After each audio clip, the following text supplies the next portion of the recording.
My name is Isabella. I had not been here for 10 years. The road leading to the cabin was narrow and quiet, framed on both sides by tall pines that swayed gently in the gray morning light. The sky hung low and heavy, a blanket of muted clouds pressing down on the world, and I could hear nothing but the soft hum of my car tires against the dirt road. No voices. No laughter. Just silence. When I reached the top of the hill, I saw the lake. It looked exactly as it had the day I left. Still, cold, and endless. The surface reflected the sky like a sheet of silver glass.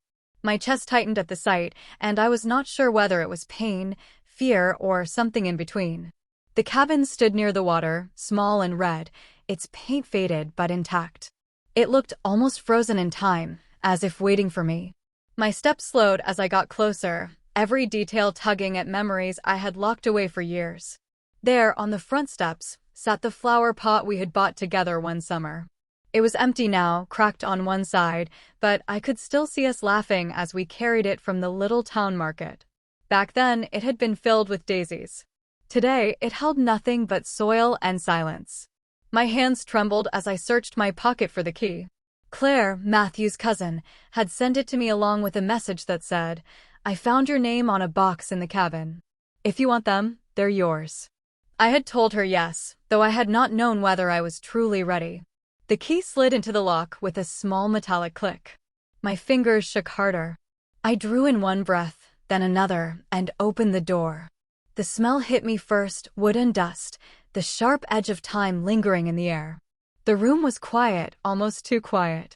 The couch sat where it always had, the old wooden table still scratched with faint lines from years of use, the small kitchen neat and waiting. And there, on the shelf above the sink, I saw it. A gray mug.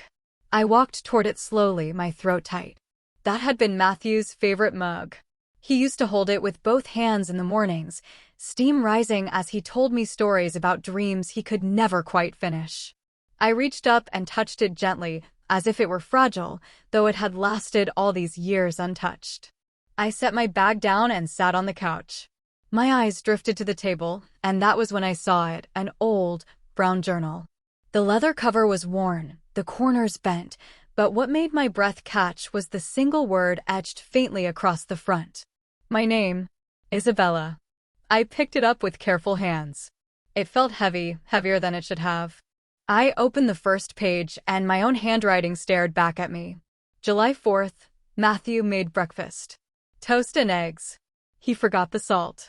I didn't mind. He kissed me and smiled. It was a good morning. I pressed a hand to my chest. The words were so simple, yet they carried all the love I had once lived inside of. 1,000 mornings rose up in my mind at once, the smell of burnt toast, his laugh, the way sunlight poured through the windows. I turned another page. July 10th. We walked near the lake. He picked flowers for me. He said he liked my smile. I felt happy and safe. My eyes blurred.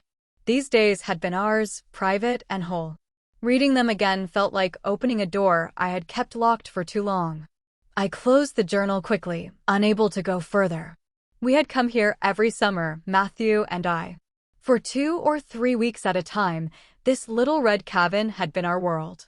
We cooked together in the small kitchen, walked through the forest trails, whispered under the stars. There had been no phones, no distractions, only us. I loved those summers. I loved him. But then, one day, everything ended. He left without a word, without a goodbye. No call. No letter. Nothing but silence where his voice used to be. I had waited. I had cried. I had asked myself why, but no answer ever came. So, I moved. I changed cities, started over, buried the pieces of myself that still bled. But no matter how much time passed, a part of me stayed broken. And now here I was, sitting in the same cabin, holding the same journal, reliving the ache.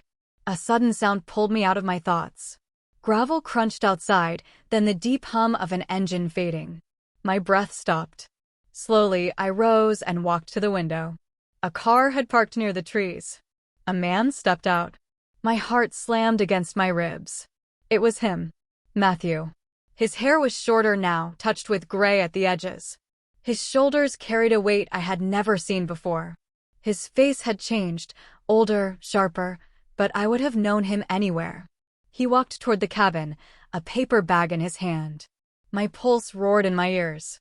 I opened the door and stepped outside. The cold air wrapped around me.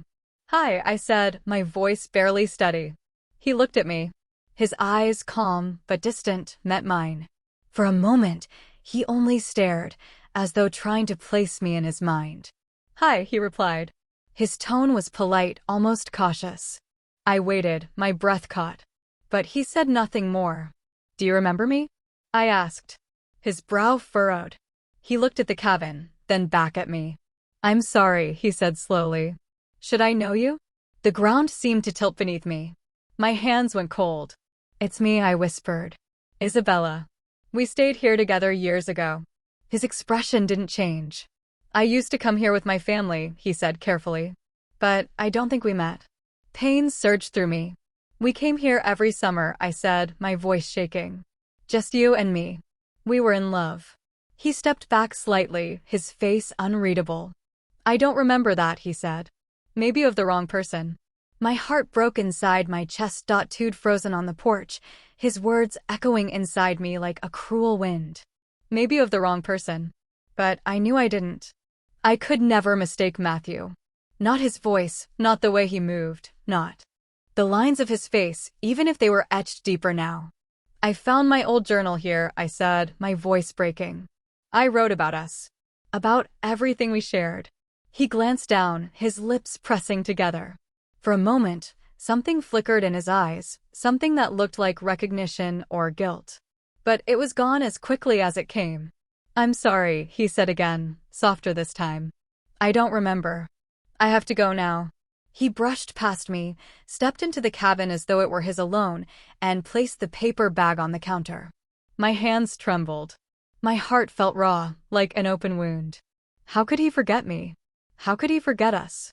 I didn't follow him right away. I stood outside, the cold air biting at my skin, staring at the lake as if it might give me an answer. But the water only rippled in silence. When I finally went back inside, the cabin smelled faintly of tea leaves. Matthew stood at the counter, filling the kettle with water. He looked calm, almost too calm, like a man hiding behind routine. "Good morning," he said, as if this were the most natural thing in the world. I stared at him, unable to move. "Good morning," I repeated. My voice cracked. "You don't remember me, Matthew. You don't remember the summers we spent here, the nights under the stars, the way you used to hold my hand." He turned slowly, holding 2 cups. "I made green tea," he said quietly. "You used to like it." The breath caught in my throat. "So you do remember." His eyes dropped to the cups. "Not everything," he admitted. "Just fragments. Your smile. Your voice. The rest is gone." I sank onto the chair at the table, the wood creaking under me. He set the cup in front of me. My hands wrapped around it automatically, the warmth seeping into my fingers. I wanted to believe him, but doubt gnawed at me. "Why did you leave?" I asked, my voice barely above a whisper. For a long moment, he said nothing. Then he set his own cup down and leaned against the counter, staring at the floor. "I was not okay," he said finally. "My life was falling apart. I lost my job. My father got sick. I woke up every day feeling like I was drowning. I didn't want to talk. I didn't want to feel. I didn't want to love." The words shattered inside me. "You didn't want me?" His eyes lifted to mine, and for the first time I saw pain there, deep and unguarded. "I did want you, Isabella. More than anything. But I was afraid. I thought you would see how broken I was and leave me. So I left first." I gripped the cup tighter, my knuckles white. "You left me with nothing. No words. No goodbye. Just silence." He flinched, turning away toward the window. His shoulders hunched, heavy with something I couldn't reach. "I came back here last year," he said after a long pause. "I found your old shoes under the bed. I sat on the couch for hours. I looked at the photos on the shelf. But I couldn't open the journal." "Why not?" I asked. "Because it hurt too much," he whispered. "And I was trying to forget."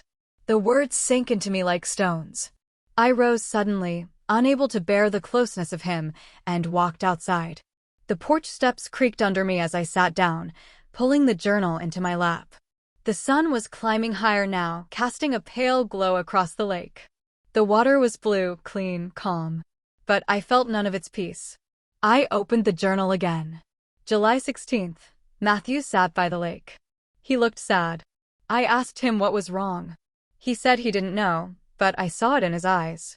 He was scared. I traced the words with my finger. My heart ached. He had been hurting even back then, and I had written it down as if the page could save him. Tears blurred the ink. Later, when the air cooled again, Matthew came out and sat beside me on the porch. Neither of us spoke at first. The silence pressed heavy between us. Finally, he said, "I'm sorry, Isabella. I was weak. I should have stayed." His voice cracked, just slightly, but it was enough to pull at something inside me. I turned to look at him. His face was softer now, less guarded, the years falling away in that single moment. "I don't know if I can forgive you," I said, "but I want to understand." He picked up a small rock, rolled it between his fingers, then threw it into the lake. Ripples spread across the water. "You don't have to forgive me," he murmured.